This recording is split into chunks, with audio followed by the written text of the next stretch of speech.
Hi guys! Ito yung aking ensaymada. Ayan, ensaymada guys, pero ang ano niya, para lang siyang bola.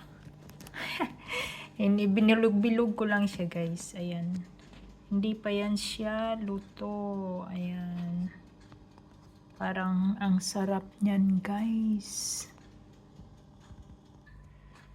Ito na guys ang ating ensaymada. Para lang siyang ano, parang bola lang siya guys. Pero ensaymada recipe yan siya guys.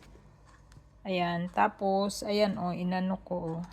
Ang ano niya, ang lambot. Oh, 'di ba? Parang ang sarap niya guys.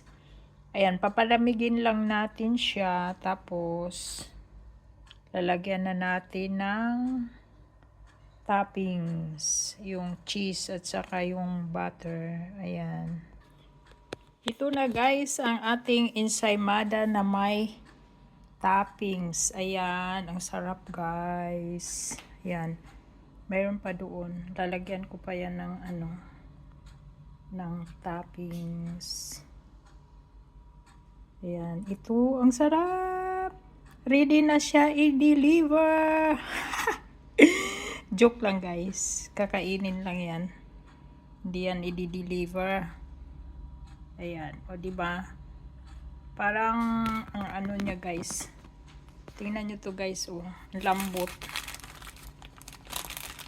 Ang lambot ng tinapay, oh.